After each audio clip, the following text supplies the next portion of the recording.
Hello everyone, welcome back on my YouTube channel.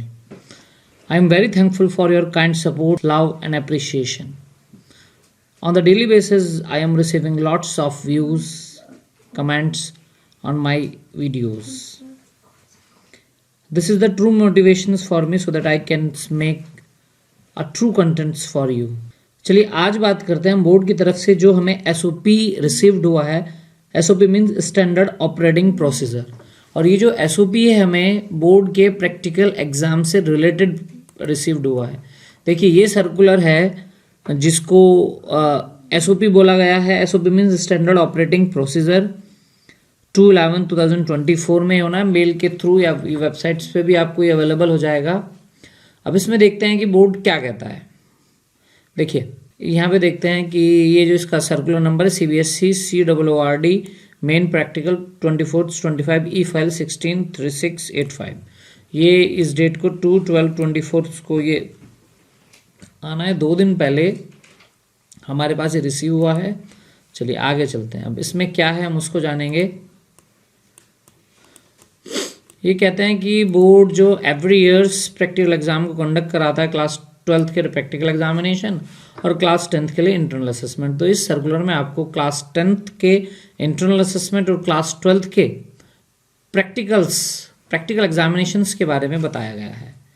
क्या है और आगे चलते हैं. देखिए इसमें बोर्ड कहता है कि ये जो हमारा स्टैंडर्ड ऑपरेटिंग प्रोसीजर है ये एक हमारा कंप्लीट शेड्यूल्स है जो आपको आसानी से वेबसाइट्स पे अवेलेबल हो जाएगा. इसके साथ आपको ये इन्फॉर्मेशन भी बोर्ड ने अवेलेबल कराई है कि क्लास 10th में जो इंटरनल असेसमेंट है वो कितने मार्क्स का होगा. आपका इंटरनल असेसमेंट कितने मार्क्स का और आपका जो रिटन टेस्ट है रिटन पेपर है वो कितने मार्क्स का होगा. सेम क्लास 12th में आपके प्रैक्टिकल्स का असेसमेंट कितने मार्क्स का होगा. जो आपके प्रैक्टिकल एग्जामिनेशन होंगे उसकी मार्किंग कितनी होगी और आपका जो रिटन टेस्ट है वो कितना होगा. ठीक है. और उसके बाद इन्होंने बताया कि ये सारा कुछ पोर्टल पे अवेलेबल है, आप इसको देख सकते हैं. चलिए नेक्स्ट पेज में क्या है. यह guideline and standard operating procedure for conducting of practical examination project internal assessment class 10th 12/24/25. चलिए इसमें क्या है. देखिए इसमें कहते हैं ये लोग कि school are being therefore directed to follow the instruction as given as no request will be accepted by the CBSE to change the upload marks in the manner. देखिए बोर्ड का एक प्रिस्क्राइब्ड तरीका होता है, प्रिस्क्राइब्ड फॉर्मेट होता है और इनका अपना एक डेट शेड्यूल है. उसी डेट शेड्यूल के अकॉर्डिंग से आप फॉलो करेंगे. बोर्ड जो है स्टार्टिंग में ही आपको अपने जो है क्लास के अकॉर्डिंग क्लास 10th और क्लास 12th का आप CBSE एकेडमिक्स की वेबसाइट पे जाएंगे तो आपको पूरा इनका एक किस तरह से आपको कंडक्ट कराना है, क्या इसका तरीका है, वो सारा आपको आसानी से बोर्ड की वेबसाइट्स पर अवेलेबल हो जाएगा. ये कह रहे हैं ये बोर्ड की वेबसाइट है http://cbseacademics.nic.in. इस वेबसाइट पे आपको आसानी से ये चीज़ अवेलेबल हो जाएंगी. देखिए अब नेक्स्ट क्या कहता है बोर्ड. नेक्स्ट कहता है कि डेट ऑफ फॉर कंडक्शन. अब डेट क्या है कंडक्शन की. अभी कह रहे विंटर बाउंड स्कूल्स में 5 नवंबर 2024 से 5 दिसंबर 2024 तक है. और अगर रेगुलर स्कूल्स सेशन स्कूल्स है तो 1 जनवरी 2025 से 14 फरवरी 2025 तक ये शेड्यूल्स जो है बोर्ड ने रखा हुआ है. आगे चलते हैं. ये कह रहे हैं कि देखिए बड़ा इंपॉर्टेंट पॉइंट है कि no extension of the date shall be considered by the board. कोई भी एक्सटेंशन नहीं होने जा रहा है. तो हमें यही टाइम पीरियड्स में जो है 1 जनवरी 2025 से 14 फरवरी 2025 में हमें ये पूरा करना है. आगे चलते हैं. नाउ द नेक्स्ट आगे क्या कहते हैं ये. देखो आगे क्या कहते हैं. आगे ये कहते हैं कि डेट्स फॉर अपलोडिंग मार्क्स. ये क्या कहते हैं. ये कहते हैं कि जो मार्क्स है वो प्रैक्टिकल एग्जामिनेशन या इंटरनल असेसमेंट जो भी है वो आपको इस ही टाइम पीरियड में पूरा करना है. ये जो टाइम पीरियड इन्होंने दे रखा है ये किसी भी तरह से इसको एक्सटेंशन करने के मूड में नहीं है. नेक्स्ट पॉइंट क्या कहते हैं. देखिए नेक्स्ट ये कहते हैं. देखिए अगर पॉइंट नंबर 4 की बात करें तो इनका कहना बोर्ड का कहना ये है कि जो भी कुछ भी होता है वो सब कुछ ऑनलाइन है. आप सबसे पहले बैच क्रिएट करेंगे. बैच क्रिएट करने के बाद जो भी ड्यूटीज़ सबसे पहले ड्यूटीज़ असाइन करेंगे कौन सा आप किस प्रैक्टिकल के अकॉर्डिंग कितने हमें स्टाफ चाहिए वो आप एंटर करेंगे. उसके बाद आप बैच क्रिएट करेंगे. बैच क्रिएट करने के बाद फिर आपकी जो है आप मार्क्स फीड करेंगे. फिर आपकी मार्क लिस्ट जनरेट होगी. ठीक है. फिर अवार्ड लिस्ट प्रिंट होगी. फिर आप फोटो अपलोड करेंगे जियो टैग का. ये सारा प्रोसीजर है आपका अपलोड करने का। पर इसमें एक बड़ा इंपॉर्टेंट पॉइंट है, पॉइंट नंबर 4, ये कह रहे हैं इंश्योरिंग एरर फ्री अपलोडिंग। जब आप मार्क्स के अपलोड कर रहे हैं तो वो एरर फ्री होना चाहिए, क्योंकि जब आप एक बार अवार्ड लिस्ट फाइनल कर देंगे तो फिर आप उसमें कोई चेंजेस नहीं कर पाएंगे, वो आपका बिल्कुल फाइनल हो जाना है। अब देखिए वो क्या कहते हैं नेक्स्ट फिफ्थ पॉइंट में क्या कहता है, देखिए बोर्ड बड़ा स्ट्रिक्ट है कि आपके यहाँ कोई भी बच्चा जो है वो डमी नहीं होना चाहिए, ठीक है, नॉन अटेंडिंग स्टूडेंट्स नहीं होना चाहिए। तो बोर्ड ये कहता है कि जो भी स्टूडेंट्स हैं, जितने भी आपके 10th एंड 12th की लिस्ट ऑफ कैंडिडेट्स में है, वही बच्चे एलिजिबल होंगे बोर्ड के प्रैक्टिकल के एग्जाम देने के लिए। आगे क्या कहता है, आगे देखिए नेक्स्ट में क्या कहता है बोर्ड, नेक्स्ट में कहता है पॉइंट नंबर 6 को, पॉइंट नंबर 6 में कहता है, पॉइंट नंबर 6 में कहता है कि जो भी प्राइवेट स्टूडेंट्स हैं इनका अपना एक प्रेस्क्राइब्ड एसओपी होता है, ठीक है, और ये आपका एफिलिएशन बायलॉज में भी है। तो एग्जामिनेशन बायलॉज, ये सारा कुछ आपका एग्जामिनेशन बायलॉज में भी है। तो एग्जामिनेशन बायलॉज के अकॉर्डिंग ही प्राइवेट स्टूडेंट्स के जो होंगे वो प्रैक्टिकल एग्जामिनेशन, प्रोजेक्ट या इंटरनल असेसमेंट कंडक्ट होंगे। लिखा है ना, also be done as per the policy of the board in accordance with the examination bylaws. Next देखिए, नेक्स्ट क्या है, नेक्स्ट की बात करते हैं पॉइंट नंबर 7 की। पॉइंट नंबर 7 में क्या, अनफेयर मीन्स। अनफेयर मीन्स कब किसी भी तरह से कोई भी स्टूडेंट एग्जामिनर को किसी भी तरह से इन्फ्लुएंस करने की कोशिश करता है या उसके साथ किसी भी तरह से मिसबिहेव करता है, तो ये किसी भी तरह से एक्सेप्ट नहीं होगा, ये अनफेयर मीन्स में आएगा। तो examiner required to report the once about such case along with complete fact papers and witness of the concern regional office. तो इस चीज़ का ध्यान रखें कि कोई भी स्टूडेंट एग्जामिनर के साथ किसी भी तरह की कोई भी बदतमीजी ना करे। Now point number 8, point number 8 में क्या देखो, boards rights to cancel the practical examination. Board के पास ये अथॉरिटी होती है, राइट्स होते हैं कि वो प्रैक्टिकल एग्जामिनेशन को आपके कैंसिल कर सकता है। वो बोर्ड के अकॉर्डिंग, अगर बोर्ड को लगेगा कोई इशू है तो बोर्ड जो है इसको प्रैक्टिकल एग्जामिनेशन को जो है कैंसिल भी कर सकता है और अपनी सुपरविजन में भी उसको कंडक्ट करा सकता है। ये सब कुछ बोर्ड के पास है। देखिए 9 पॉइंट में क्या कहते हैं, विंटर बाउंड स्केल की उन्होंने बता दिया, जो भी टाइम पीरियड है वो दे चुके हैं। पेमेंट जो है, जो भी टीचर आपके यहाँ जो भी एक्सटर्नल आएगा उसका जो पेमेंट होगा आईपीएस के थ्रू होगा, इंटीग्रेटेड पेमेंट सिस्टम। ये बहुत अच्छा इन लोगों ने ये सिस्टम डिज़ाइन किया है कि जो भी टीचर्स का पेमेंट आना है वो आईपीएस के थ्रू आना है। तो आईपीएस के थ्रू जो भी पेमेंट आएगा वो रिसीव हो जाएगा और टीचर्स का अकाउंट हम पहले से इसमें मेंशन करके रखते हैं। जब हम फीड करते हैं इसको प्रैक्टिकल्स की डिटेल के लिए, एक शेड्यूल वो आता है नोटिफिकेशन कि आप प्रैक्टिकल्स के जो है वो पेमेंट के लिए इसमें डिटेल फिल कर दीजिए। जब जैसे डिटेल फिल करते हैं तो उनका पेमेंट उनके पास रिसीव हो जाता है। अब आते हैं पॉइंट नंबर 11। पॉइंट 11 नंबर देखिए, ये एक बड़ा इंपॉर्टेंट है, ध्यान रखना है कि कोई भी एक्सटर्नल एग्जामिनर, ये जो हमारा एक्सटर्नल एग्जामिनर है, नॉन डिस्क्लोजर ऑफ मार्क्स, जो भी हमारा ना तो इंटरनल एग्जामिनर ना ही एक्सटर्नल एग्जामिनर किसी भी तरह से बच्चे के मार्क्स को डिस्क्लोज ना करें। ये चीज़ कॉन्फिडेंशियल रहनी है, किसी भी तरह से किसी भी सर्कमस्टांसेस में ये चीज़ें शेयर नहीं होनी चाहिए। नेक्स्ट देखिए, नेक्स्ट पॉइंट क्या है, पॉइंट नंबर 10। पॉइंट नंबर 10 में ये कह रहे हैं क्लास 10th के लिए क्या स्पेसिफिक इंस्ट्रक्शन है। देखिए कोई भी एक्सटर्नल एग्जामिनर अपॉइंट नहीं होगा क्लास 10th के लिए, कोई भी प्रैक्टिकल्स के लिए कोई आंसर बुक नहीं आनी, ठीक है। लिखा है इसमें, after conduction of practical project internal assessment the answer book student are not required to be sent to the regional office. ना ही वो प्रोवाइड कराएगा बोर्ड, ना ही हमें कोई बोर्ड को भेजना है। अब आते हैं क्लास 12th के लिए। देखिए क्लास 12th के लिए स्पेसिफिक कंडीशन क्या है। देखिए क्लास 12th के लिए सबसे पहले आता है appointment of external examiner by board. देखिए बोर्ड ही अपॉइंट करेगा एक्सटर्नल एग्जामिनर को, हम किसी से भी कॉल करके ये सेट नहीं कर सकते कि भैया तू हमारे यहाँ प्रैक्टिकल ले ले। ये सब किसकी तरफ होगा, बोर्ड की तरफ होगा, हम ऑथराइज नहीं है। लिखा है इस वाले बॉक्स में, आप देख सकते हैं, the school authorise are not, the school authorities are not authorise to make alternate arrangement of the external examination for conduct of practical examination project assessment at the local level. Practical examination can be conducted by the external examiner appointed by the CBSE। जो भी होगा वो board की तरफ से होगा, बाकी schools कोई भी अपनी तरफ से इस चीज़ को नहीं कर सकता। अब नेक्स्ट देखिए, appointment of observer bye the board. अच्छा ये बड़ा अच्छा पॉइंट है, क्योंकि एग्जामिनेशन में भी अपॉइंट किए थे, तो अब जो है प्रैक्टिकल में भी आपके ऑब्जर्वर जो है अपॉइंट हो रहे हैं। देखिए बोर्ड जो है अपॉइंट कर सकता है, लिखा है the board may appoint observer in the school to observe the conduct of practical examination, ठीक है। तो ये बोर्ड के ऊपर है कि वो किसी भी प्रैक्टिकल में कोई भी आपका ऑब्जर्वर अपॉइंट कर सकता है। ऑब्जर्वर आपको कॉल करके आएगा या आपके पास इंफॉर्मेशन भी आएगी कि जैसे आप अपने यहाँ फाइन आर्ट्स का प्रैक्टिकल कंडक्ट करा रहे हैं तो उसका ऑब्जर्वर को आप बताएंगे कि हम उस दिन जो है इसका एग्जाम कंडक्ट करा रहे हैं, तो आपको पहले इन्फॉर्म करना होगा। अब आगे देखते हैं नेक्स्ट क्या है। अब आते हैं पॉइंट नंबर 16 पे। पॉइंट नंबर 16 पे क्या है, देखिए, ensuring presence availability of external examiner. ये भी बड़ा इंपॉर्टेंट पॉइंट है। ये इंपॉर्टेंट पॉइंट इसलिए कि हमें ध्यान रखना है कि जब एक्सटर्नल एग्जामिनर स्कूल में अवेलेबल होगा एक्सटर्नल, ठीक है, तो मतलब जब तो इंटरनल भी अवेलेबल होना चाहिए, ठीक है। अब हमें ये बताना है कि जब अवेलेबल होगा हमारा एक्सटर्नल एग्जामिनर और ऑब्जर्वर, तो उसी दिन हमें अपने यहाँ एक्सटर्नल एग्जामिनर की प्रेजेंस में अपने यहाँ जो है वो प्रैक्टिकल कंडक्ट कराना है, ठीक है।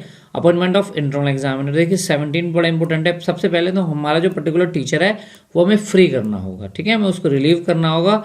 और इसमें लिखा है, देखिए, as the there will be an external examiner as well as the internal examiner. तो हमें हमारे स्कूल का जो टीचर होगा वो इंटरनल एग्जामिनर होगा as per the policy of practical examiner project assessment.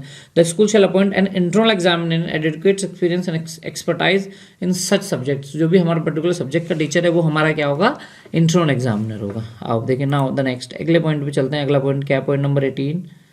Point number 18 की बात करें तो पॉइंट नंबर 18 में देखिए, inspections of laboratories and equipments by external examiner. जो भी अगर केमिस्ट्री और फिजिक्स का प्रैक्टिकल है या कोई भी ऐसा प्रैक्टिकल है जिसमें किसी भी तरह के लेबोरेटरीज या कोई भी इक्विपमेंट्स यूज होना है, तो जो हमारा एक्सटर्नल एग्जामिनर है वो इसको इंस्पेक्ट करेगा, देखेगा कि जो भी प्रैक्टिकल वो कंडक्ट करा रहे हैं उससे रिलेटेड आइटम्स आपके यहाँ अवेलेबल हैं या फिर नहीं है, ठीक है।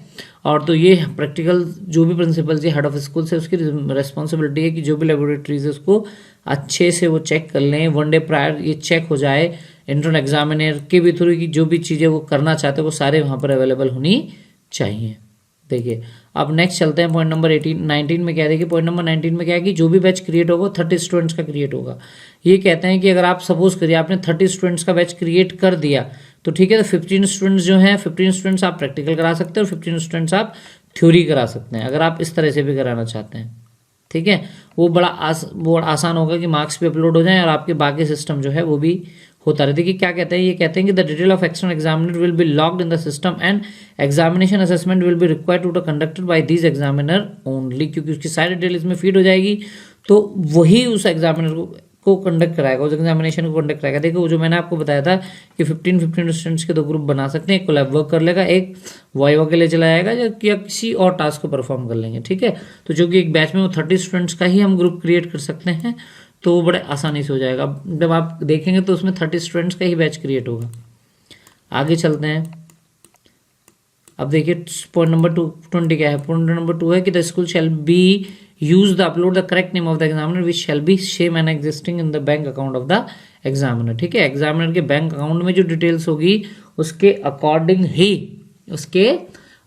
ही हम इस चीज़ को परफॉर्म करेंगे। तो जो हम उसमें अपलोड करेंगे, जब हम बैच क्रिएट करेंगे और एक्सटर्नल एग्जामिनर का नाम लिखेंगे तो वो आपका कंप्लीट करेक्ट नेम होना चाहिए जो आपके एग्जिस्टिंग बुक अकाउंट में मेंशन है, ठीक है। वही आपको OSS ID पे होना चाहिए, उसकी जो OSS ID अलॉट कर रहे हैं OSS में जो अपलोड कर रहे हैं तो एक्चुअली सब चीज़ें सिमिलर होनी चाहिए। नाउ द नेक्स्ट, आगे देखते हैं पॉइंट नंबर 21 में क्या है। पॉइंट नंबर 21 में है, देखिए पॉइंट नंबर 21 में है कि conduct of examination assessment in session, ठीक है। अब वो कह रहे हैं कि अगर आपके, देखिए ये कह रहे हैं कि अगर सपोज करो आपने 30 स्टूडेंट्स का ग्रुप क्रिएट कर दिया, कह रहे हैं कि बी कंडक्टेड इन 2 और 3 session in a day if the number of students more than 30, यानी कि आप 2 सेशन भी बना सकते हो और 3 सेशन भी बना सकते हो।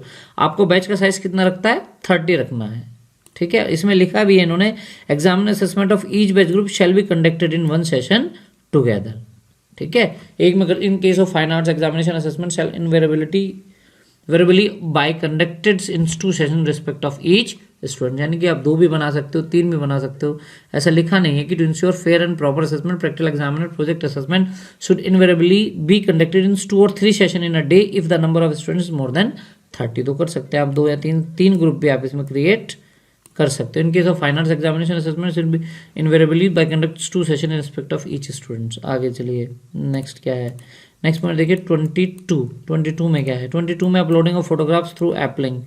अब आपको जो है ये फोटोज अपलोड करनी है, उस फोटोज में देखिए for uploading 1 group photograph if each batch during the practical examination, ठीक है। Group photos should be consist of all students, batch group, external examiner, internal examiner, observer, all face should be clearly visible in the photograph. ठीक है, next देखिए, next क्या है, next attendance sheet. अब attendance sheet में आप mention करेंगे कि वो प्रेजेंट है या वो अब्सेंट है। इसमें सारी चीज़ें जो हैं आप यहाँ पे अटेंडेंस शीट में मेंशन करेंगे। लिखा है इसमें कि attendance sheet of the students appear in the practical examination must be carefully filled in the form which will be provided of each school by the concern regional office. तो हमें इस चीज़ का भी देखना है, ठीक है, कि अटेंडेंस शीट जो है वो हमारी प्रॉपर फिल हो। देखिए पॉइंट नंबर 24 क्या है। पॉइंट नंबर 24 है reschedule of practical of absent student. किसी भी रीजन से अगर स्टूडेंट्स एब्सेंट हो जाता है तो आप उसको रीशेड्यूल्स कर सकते हैं। ठीक है, उसमें ऑप्शन होता है एब्सेंट और रीशेड्यूल, तो आप उसको रीशेड्यूल्स कर सकते हैं। और लिखा देखिए अगर इस पॉइंट को, and his practical examination project assessment is to be conducted at a different date he shall be marked as reschedule instead of absent, the school will be allowed to reconduct the practical examination. तो जो है हम उसका दोबारा भी practical जो reschedule करके exam conduct करा सकते हैं। नेक्स्ट पॉइंट देखिए, नेक्स्ट पॉइंट नंबर 8 क्या कहता है, 25 क्या कहता है। देखिए पॉइंट नंबर 25 में कहता है अदर मटेरियल, एक तो अवार्ड लिस्ट, ठीक है, manual award list for use of any left out student subject examination provide कराते हैं। देखो अदर मटेरियल में क्या है, अदर मटेरियल में the format of the following material documents will be provided in the link of the school login for downloading and handing over the concern external examiner on his. Now the next आगे देखिए point number 26 में। देखिए point number 26 में क्या है, answer book for practical. Answer book for practical book board की तरफ से आंसर बुक जो है स्कूल्स में रिसीव हो चुकी हैं, बोर्ड उसको भेज चुका है। ठीक है, तो वो आप देख सकते हैं, हमें भी जो जिस स्कूल्स में भी रिसीव है तो एक बार चेक कर लें कि उनका प्रॉपर सीक्वेंस है या फिर नहीं है। लिखा है कि it is to be ensured the examiner complete all entries in practical. हमें एक तो सीरीज चेक करनी है, उसके बाद जब वो क्लास में कंडक्ट कराएंगे, जब वो क्लास में कंडक्ट होगी तो उसको अच्छे से चेक कर लें कि जो भी आप प्रैक्टिकल करा रहे हैं तो जो उसकी एंट्रीज है वो प्रॉपरली फिल्ड होनी चाहिए, वो प्रॉपरली फिल्ड होनी चाहिए। वो ऐसी नहीं होनी चाहिए कि उसकी कोई भी जो उसके जो ऑप्शंस हैं वो ब्लैंक नहीं होनी चाहिए, वो सारी जो हमारी डिटेल्स होनी चाहिए वो कंप्लीट होनी चाहिए। आगे चलते हैं, देखिए ना द नेक्स्ट पॉइंट नंबर 27 में क्या कहता है।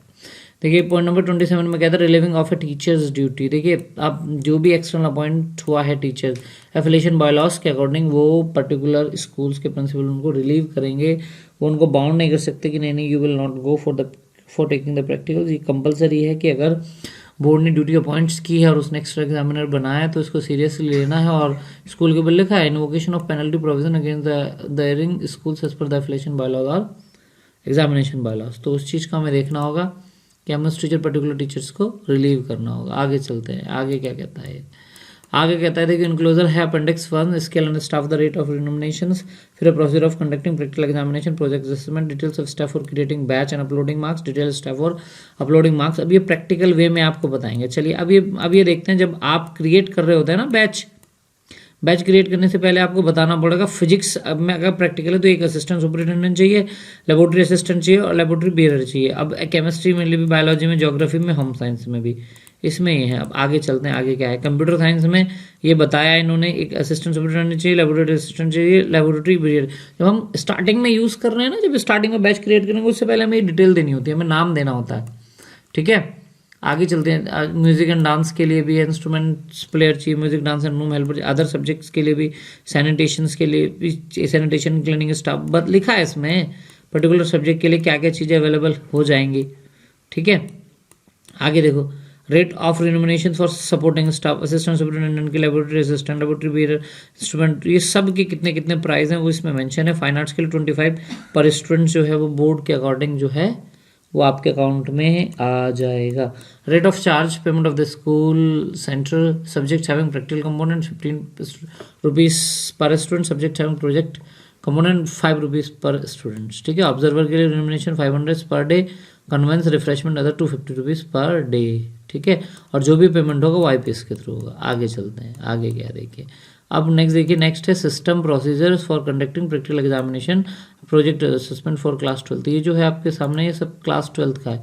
सबसे पहले देखिए, सबसे पहला क्या है, सबसे पहला जो है जो भी होगा, मतलब जो भी प्रैक्टिकल्स होगा, लिखा है ना प्रैक्टिकल और असेसमेंट की जो लिस्ट है वो इंटरनल और एक्सटर्नल दोनों के ही म्यूचुअल अंडरस्टैंडिंग से होगा।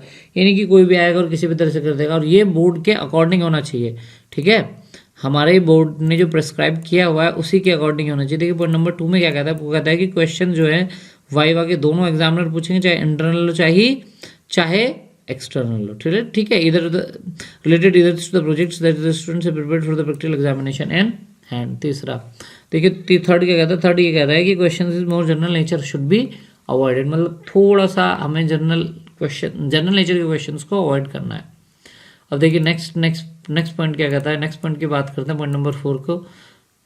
ये देखिए ये कह रहे हैं कि जो भी इन्वेस्टिगेटरी प्रोजेक्ट्स है specially those are show considerable amount of effort and originality, ठीक है, on the part of the student should get suitable high marks while project of routine of stereotypes nature should only be receive and only receive mediocre marks. मतलब वो देखना है कि किस तरह का प्रोजेक्ट है, आप असेसमेंट भी उसी के ही हिसाब से करेंगे। ना होते देखिए पॉइंट नंबर 5 क्या कहता है, पॉइंट नंबर 5 ये कहता है कि जो भी आपका असेसमेंट है, मार्क्स है, मार्किंग स्कीम है, जो भी है वो मतलब at a time of examination shall be strictly followed, जो भी टाइम पीरियड है उसी में ही हो।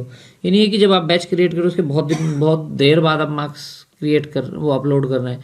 तो जब आप बैच क्रिएट कर रहे हो तो इसी स्पेसिफिक टाइम पीरियड में हमें उसको लिखना है, at the time of examination shall be strictly followed. चलिए पॉइंट नंबर 6 पे बात करते हैं। पॉइंट नंबर 6 में क्या है, पॉइंट नंबर 6 है कि जो एफर्ट होता है वो बच्चे का अपना होता है, तो उसको उसी हिसाब से मार्क्स करें।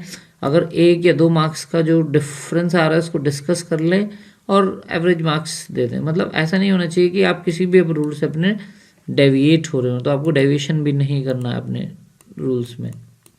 देखिए नेक्स्ट देखिए 7 पॉइंट में क्या कहता है, 7 में कहता है कि marks awarded for laboratory is record viva and project must be separately shown on the answers book along with the total marks so that no complication arise later on। ठीक है, सब कुछ आपको जो मार्क्स अवार्ड लिस्ट में बिल्कुल अलग से ही मेंशन करना है। तो ऐसा नहीं है कि आप एक जगह इसको कंबाइन करके शो करें तो थोड़ा सा प्रॉब्लम हो।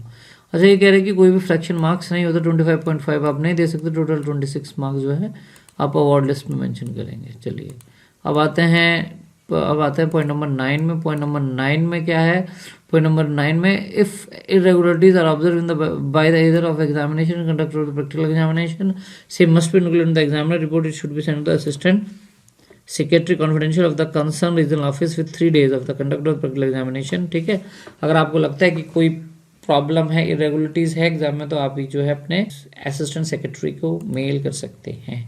पॉइंट नंबर 10 है, देखिए पॉइंट नंबर 10 में क्या कहता है, पॉइंट नंबर 10 में कहता है कि जो है प्रैक्टिकल एग्जामिनेशन प्रोजेक्ट असिस्टमेंट के जो अपलोड मार्क्स हैं इंटरनल और एक्सटर्नल टुगेदर, मतलब दोनों की म्यूचुअल अंडरस्टैंडिंग से ही मार्क्स उसमें अपलोड होंगे। ठीक है, immediately after the assessment result the marks should be uploaded on the date of examination from the school where practical examination conduct exam following the procedure step. भैया देख लेना, जो भी टाइम पीरियड है इसी टाइम पीरियड में इसको पूरा करना है, सेम डेट में करना है, on the date of examination, जो भी आप एग्जामिनेशन की डेट हो उसी में ही आपको वो करना है।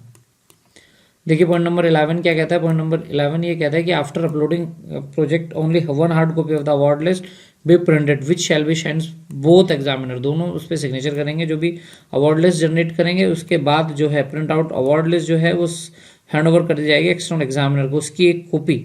ठीक है, duly sign and sealed shall be the print out of the award list, duly sign and sealed shall be hand over by the examiner to the principal head of the institution which students practical examination process have been conducted by the internal examiner along with the answer book. The school shall to give receipt of the hard copy of the award list to the internal external examiner. ठीक है, तो मैं एक copy जो है उसकी जो है आपके एक्सटर्नल एग्जामिनर के पास जाएगी, एक कॉपी जो है प्रिंसिपल्स के पास चली जाएगी और आंसर शीट्स भी वहीं पे होंगी। आंसर बुक जो प्रैक्टिकल आंसर बुक होंगी। उसके बाद देखिए नेक्स्ट क्या है, school shall keep the duly sealed copy of award list in a secured location in the strong room of the school.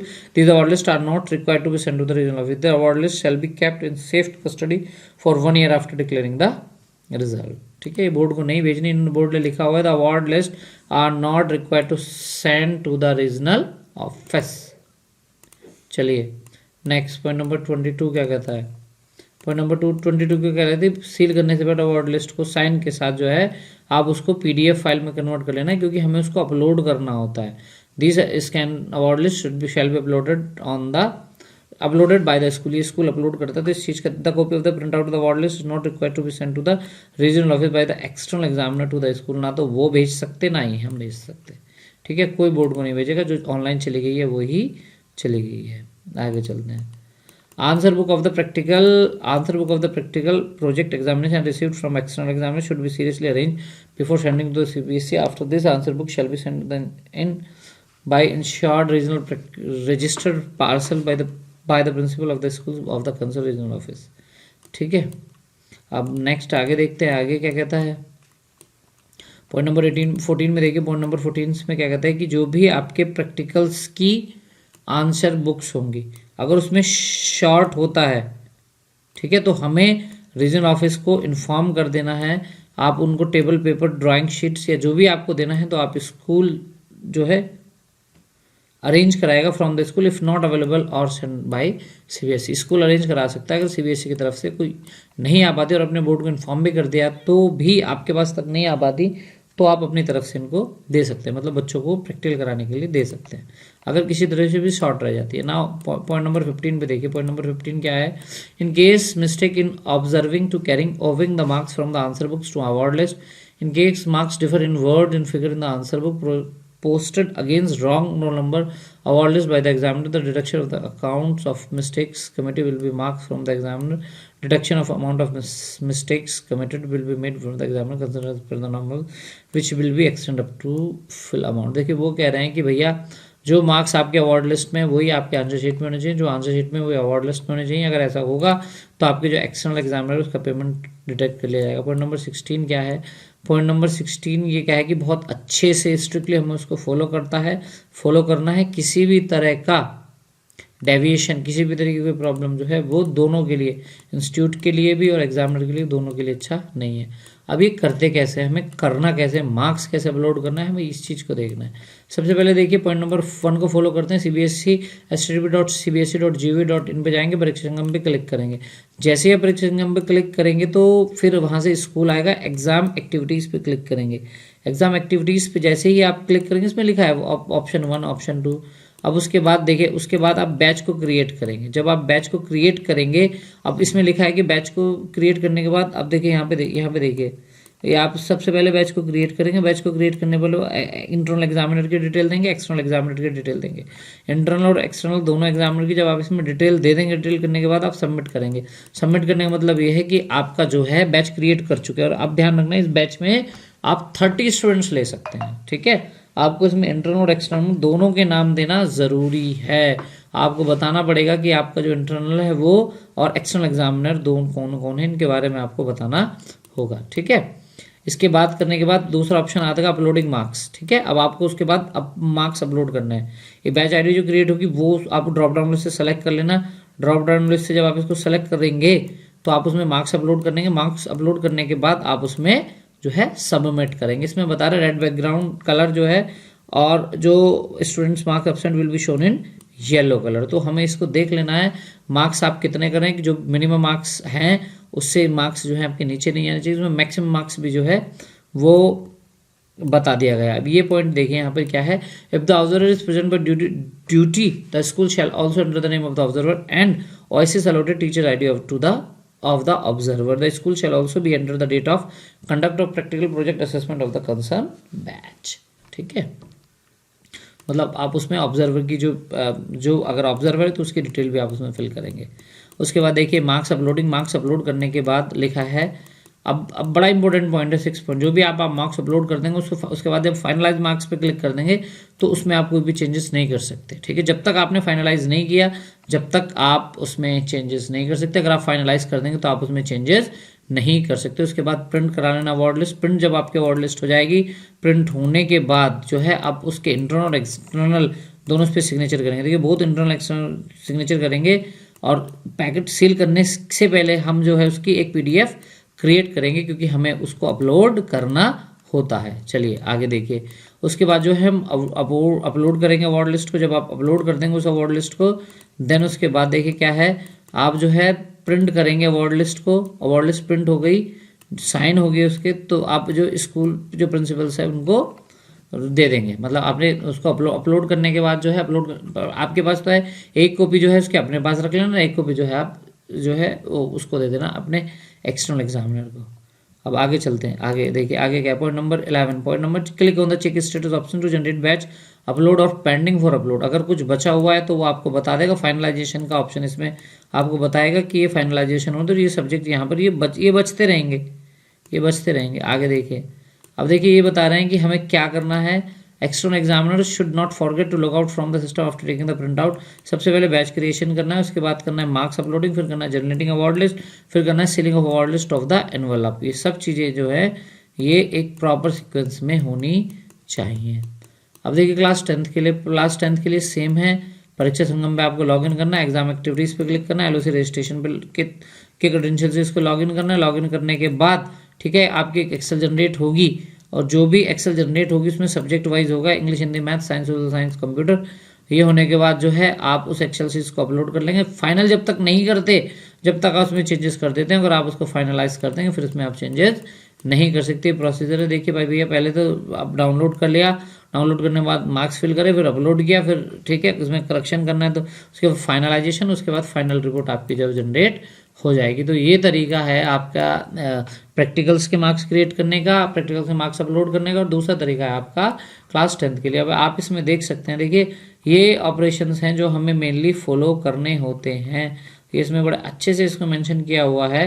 देखिए सबसे पहले batch creation, marks uploading, generating award list, ceiling of award list of the envelope. Batch creation के बाद आपको attendance भी देनी होगी कि बच्चा प्रेजेंट है या एब्सेंट है। उसके बाद मार्क्स अपलोड कर लेंगे, generating award list, ceiling of award list of the envelope. दोनों कंडीशन में ना तो एक्सटर्नल भेजेगा बोर्ड को, ना ही प्रिंसिपल्स के थ्रू कोई लिस्ट जो है अवार्ड लिस्ट वो बोर्ड को जानी है। ठीक है, मिलते हैं नेक्स्ट वीडियो में।